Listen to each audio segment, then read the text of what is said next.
Perkenalkan, nama saya Muhammad Wildan Ashraf, NIM 1321967. Saya merupakan salah satu praktikan dalam praktikum rangkaian elektrik di Institut Teknologi Bandung tahun ajaran 2020-2021. Saya di sini akan mendemokan cara penggunaan generator dan juga osiloskop di link yang telah diberikan di MS Teams. Saya juga akan menjelaskan beberapa hal yang telah dijelaskan pula di MS Teams, diantaranya yaitu cara set sinyal yang dihasilkan oleh generator, kemudian fungsi semua tombol yang ada di generator dan juga yang ada di osiloskop, kemudian maksud dari volt per diff dan juga time per diff, kemudian yang terakhir itu saya akan mendemokan tiga frekuensi pembacaan tiga frekuensi berbeda dalam bentuk sinyal yang berbeda pula dengan konfigurasi yang baik. Baiklah, langsung saja. Jadi di sini kita punya dua. Yang pertama itu adalah generatornya, yaitu yang menghasilkan sinyal yang di sini. Kemudian akan dibaca bagian atau partisi dari sinyal tersebut setiap waktunya itu oleh yang namanya osiloskop. Nah, yang ditampilkan di osiloskop ini adalah yang bagian merah-merah di sini. Nah, bagian merah-merah di sini itu yang ditampilkan di layar osiloskop. Kemudian baiklah, sekarang fungsi tombol yang ada di generator ya. Sekarang kita lihat bagian yang pertama yaitu waveform select. Nah, ini adalah bentuk yang akan ditampilkan atau bentuk sinyal yang akan dihasilkan oleh generatornya. Di sini ada tiga pilihan. Yang pertama itu sinyal kotak ya, dia berubah langsung menjadi kotak. Di sini juga terlihat kotak. Kemudian ada gerigi atau sinusoidal yang biasanya kita pakai dalam soal-soal. Kemudian juga ada frekuensi select, yaitu ya sebagaimana namanya, ini adalah pilihan frekuensi dalam satuan hertz yang ingin kita pakai. 1, 10, sampai 100.000. Kemudian kalau misalnya kita tidak pengen tok dari sini, kita bisa mengatur skala dari tiap frekuensi yang kita pilih. Misalnya kita mau 50, itu bisa dalam beberapa bentuk. Misalnya kita pencet ini, kita pilih di sini 10 frekuensinya, terus frekuensi multiplier kita ubah menjadi 5. Jadi maksud frekuensi multiplier ini adalah skala yang di sini itu dikalikan dengan frekuensi select, itulah frekuensi yang sedang kita tinjau. Kalau misalnya kita pencet 100 tapi pengen 50 seperti tadi, berarti kan dibagi 2 ya. Berarti 0,5. Nah, seperti itu. Nah, tadi saya telah menjelaskan waveform select, frekuensi select sekaligus frekuensi multiplier. Sekarang diisi offset. Kalau diisi offset itu dia berapa jauh dia off dari groundnya, bagian yang nolnya ini. Jadi kalau misalnya negatif dia turun gitu, tapi kalau positif dia naik. Kalau di 0 berarti dia pas di groundnya untuk bagian nolnya dari sinyal, dari gelombang sinyal yang dihasilkan oleh generator. Kemudian amplitudo, ya seperti biasa amplitudo, tapi di sini amplitudonya itu adalah amplitudo tegangan ya, karena volt satuannya.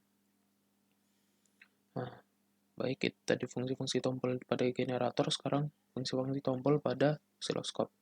Vertical pose itu adalah pergeseran dari groundnya ya, bisa dilihat itu. Jadi dia mengikuti. Nah, ini bisa kita atur sama DC offset, dikombinasikan. Misalnya kita groundnya di bawah sini, tapi kita tetap pengen gelombangnya ini ada di garis normal atau garis X. Ini bisa kita naikkan berarti ya. Nah, dia kembali naik lagi posisi semulanya. Oke, kita kembalikan dulu tadi vertical pose. Kalau horizontal pose itu adalah trigger yang vertikal. Menggerakkan trigger yang vertikal. Sedangkan untuk trigger yang horizontal, yang ini, itu trigger level yang bisa menggerakkannya. Nah, seperti itu. Dia bergerak. Kalau saya putar ke kanan, dia akan naik, putar ke kiri akan turun. Kemudian ada volt per diff dan juga time per diff. Nah, di sini volt per diff ini bukan volt per diferensial atau apa, tapi diff ini diff apa namanya, division. Jadi maksudnya volt per division. Jadi satu kotak itu mewakili berapa volt seperti itu. Jadi kalau misalnya di sini 2 ya, menunjukkan angka 2, berarti tiap kotaknya itu adalah 2 volt. Buktinya apa? Kita bisa lihat di sini amplitude yang kita pilih adalah 4, dan juga kita lihat di sini amplitudenya itu adalah sekitar 2 kotak walaupun tidak persis 2 kotak ya. Nah, berarti satu kotaknya itu benar-benar menyimbolkan atau mewakilkan 2 volt. Kemudian ada time diff. Nah, ini sama seperti volt diff, tapi dia yang diwakilkan adalah time, alias yang sumbu X. Nah, di sini kita bisa lihat, misalnya 20 mili berarti 2 per 100, ya. 2 per 100 detik itu diwakilkan oleh satu kotak. Seperti itu. Nah, ini akan ada hubungannya antara frekuensi dan juga time diff. Sedangkan ada hubungan antara amplitudo dan juga volt diff agar tercipta penggambaran yang enak untuk kita analisis. Nanti akan saya jelaskan. Kemudian di sini ada tombol on off. Ya, on off-nya ini hanya untuk osiloskopnya saja. Kemudian ada edge, raising, dan falling. Nah, sebelum menjelaskan edge-nya itu saya menjelaskan dulu trigger. Nah, trigger di sini itu sebenarnya untuk menstabilkan sinyal di posisi yang ingin kita tinjau. Misalnya di titik, misalnya gini deh, saya kasih contoh aja biar mudah. Nah, ini bisa kita lihat pertemuan antara trigger yang vertikal dan horizontal itu akan bertemu di suatu titik di sinyal sinusoidal yang telah kita bentuk tadi. Dan itu pada posisi fallingnya atau gradiennya negatif. Nah, ini bukan berarti dia diam, tapi sebenarnya sinyalnya terus bergerak. Tapi karena triggernya kita tempatkan berpotongan di antara sinyal, jadi dia seperti tiap kali berputar pada titik di apa istilahnya, di periode selanjutnya dia akan memotong di sini lagi seperti itu. Jadi kayak di sini dia memotong, nanti pas bergerak lagi dia di sini lagi memotong seperti itu dan seterusnya. Makanya di sini dia sebenarnya tetap berjalan. Nah, kemudian edge ini fungsinya apa? Jadi ini bisa membuat kita mengatur titik pertemuannya itu apakah saat dia falling atau saat sinyalnya itu sedang rising. Kalau rising itu pasti dia nanti di sini, sekitar sini. Tapi yang bergeser bukan triggernya, melainkan bentuk sinyalnya, seperti ini. Nah, jadi kalau rising, berarti perpotongan antara triggernya itu berada pada gelombang sinyal saat dia naik, seperti itu. Sedangkan kalau falling itu saat dia turun. Oke.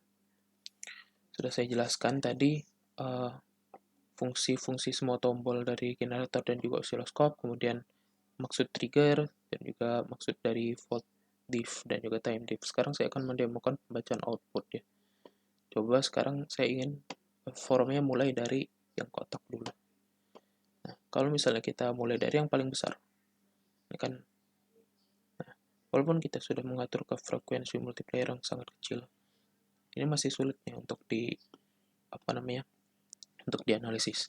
Nah, sekarang saya tadi sudah bilangkan frekuensi itu adalah hubungannya dengan time per diff. Kenapa? Karena time per diff ini mengatur semacam kerenggangan dari yang ditampilkan di osiloskop.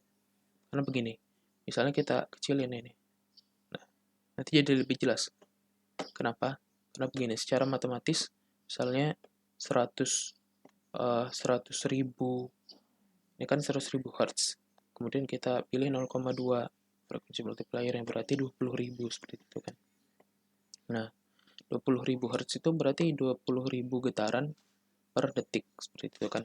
Nah, semakin kecil time diff, berarti nanti 1 detik itu akan diwakili oleh kotak yang sangat banyak kan, seperti itu. Karena satu kotaknya hanya mewakili waktu yang sedikit. Sehingga pembagi dari 100.000 getaran tadi adalah semakin kecil time per diff-nya, berarti semakin banyak kotak yang akan membagi berapa tadi, 20.000 getaran tadi kan. Sehingga yang ditampilkan di layar osiloskop juga akan semakin jelas seperti itu. Jadi contoh yang sedang kita lakukan ya, tadi kan 20.000 Hz. 20.000 getaran tadi sama dengan 20.000 getaran tiap 1 detik kan. Sekarang 0,1 temper diff-nya itu 0,1 M. Berarti 1/10.000 detik itu diwakilkan oleh satu kotak, gitu kan. Berarti 1 detik itu diwakilkan oleh sekitar 10.000 kotak. Nah, sekarang kita bisa ganti yang 20.000 per 1 detik tadi, kita ganti jadi 20.000 per 10.000 kotak. Berarti dia jadi 2 getaran per 1 kotak gitu kan. Bisa kita lihat di sini dia akan, pasti kalau kita lihat bergetarnya itu dalam 1 kotak itu 2 kali gitu. Kalau misalnya volt, kita bisa atur misalnya kalau 4 misalnya, ini udah lumayan enak sih dilihat 4. Kita bisa atur 1, misal kalau 1 dia jadi besar, terlalu besar. Kenapa? Karena kita amplitudenya 4, sedangkan volt per diff-nya 1. Jadi dia butuh 4 kotak untuk menyesuaikan. Nah, tapi kalau misalnya nggak apa-apa 1, tapi kita turunkan amplitudenya 3. Nanti jadi 3 kotak dia memenuhi bagian vertikalnya, karena skala per kotaknya itu 1 volt. Kemudian coba kita waveform yang beda lagi. Ini, kita pilih yang 1000 misalnya. Yang 1000, benar-benar 1000 misal. Nah, seperti yang saya bilang tadi, ini kan terlalu zoom deh istilahnya itu. Seperti yang saya bilang tadi, kalau misalnya kita pengen memperlebar tampilan di layar osiloskop, kita akan mengecilkan temper diff. Kebalikannya, kalau misalnya kita pengen men-zoom, berarti kita tinggal gedein. Karena dengan begitu, tiap kotaknya itu mewakilkan waktu yang lebih besar. Jadi kalau secara matematis lagi tadi nanti akan kita temukan hubungan antara frekuensi dan juga time diff itu berbanding terbalik, agar yang ditampilkan di layar osiloskop itu jelas seperti itu ya. Misalnya lagi, ini perhitungannya. 1000 kita pilih frekuensinya 1000 Hz, kemudian kita pilih 1, berarti benar-benar 1000 Hz yang kita pilih. Nah, kemudian 1000 Hz tadi itu kan per 1 detik. Kita pilih di sini temper diff-nya itu 0,5 mili. Dengan begitu sama dengan 5 per 10.000, seperti itu kan. Berarti 5 per 10.000 detik diwakilkan oleh satu kotak. Dan kata lain, 1 detiknya itu adalah 10.000 dibagi 5. Itu 10.000 dibagi 5 itu 2.000 ya. Berarti 1 detik itu diwakilkan oleh 2.000 kotak. Nah, 1 detik yang dari banyaknya getaran tadi, 1000 getaran per detik tadi, bisa kita ganti dengan 2.000 kotak. Jadi 1000 getaran per 2.000 kotak gitu kan. Karena 1000 Hz sama dengan 1 getaran per 1 detik sama dengan 1000 per 2000 1000 getaran per 2000 kotak.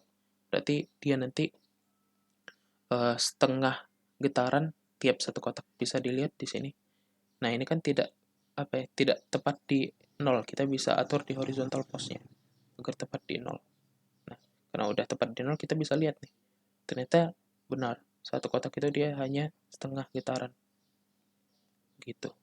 Kemudian untuk menyesuaikan lagi nih, misalnya terlalu tinggi. Mungkin kita bisa buat amplitudenya di 4, tapi ininya jadi 2 lagi. Nah, dengan begitu amplitudenya kita dapatkan 4, tapi bentuk yang ditampilkan di sini tetap sesuai karena kita volt per diff-nya itu kita atur menjadi 2. Tiap kotak itu mewakili 2 volt gitu.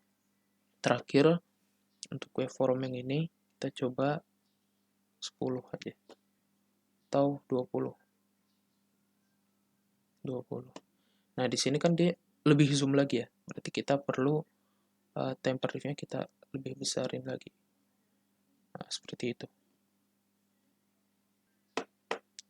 Atau coba kita atur ke 5. Berarti 50 Hz. Nah, misalnya saya pengen dalam satu, oh ini sudah diatur ya, misalnya kita ganti deh. Aduh, nggak mau gerak. Nah, misalnya saya pengen dalam, error. Dalam satu kotak ini, saya pengen itu terjadi satu kali getaran. Nah, seperti yang saya bilang tadi, ini kan 50 Hz, berarti 50 getaran per 1 detik. Berarti kalau pengen satu getaran per satu kotak, berarti pembaginya harus 50 juga kan. Berarti satu detik itu harus diwakilkan oleh 50 kotak. Dan kata lain, satu kotak mewakili 1 per 50 kan. 1 per 50 detik itu sama dengan 2 per 100, berarti 20 mili ya. Berarti skalanya harus 20 mili time per diff. Nah, dengan begitu kita akan lihat, oke, ini belum sesuai lagi, kita bisa sesuaikan. Jadi kita bisa memanfaatkan seluruh tombol yang ada, vertical pause, horizontal pause, ataupun dari triggernya sendiri sebenarnya bisa dimanfaatkan juga untuk menggeser ya. Misalnya kita pengen tepat di titik 0 gini tanpa mengubah horizontal pause, ya udah kita tinggal ganti ke tepat di sini aja. Nah, kan nanti dia saling berpotongan di sini seperti itu.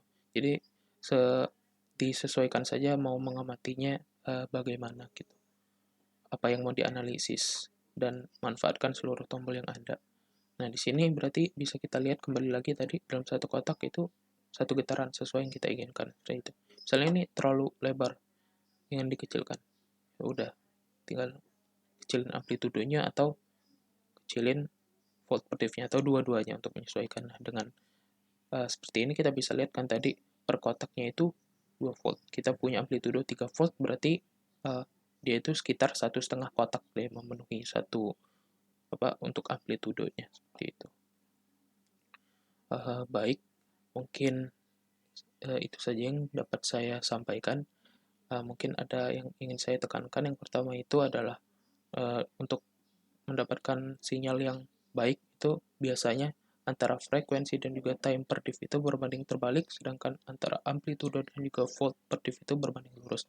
Maksudnya, jika semakin besar frekuensi yang kita pilih, berarti time per diff-nya itu kita kecilkan agar mendapat hasil yang jelas di layar osiloskop, sedangkan kalau amplitudenya kita besarkan, maka volt per diff-nya juga kita besarkan agar mendapatkan hasil yang dapat kita amati atau analisis di layar osiloskop. Dengan kata lain, sinyal yang kita tangkap itu dapat dilihat dengan baik di layar osiloskop. Seperti itu. Baik, terima kasih telah menonton. Semoga bermanfaat. Terima kasih.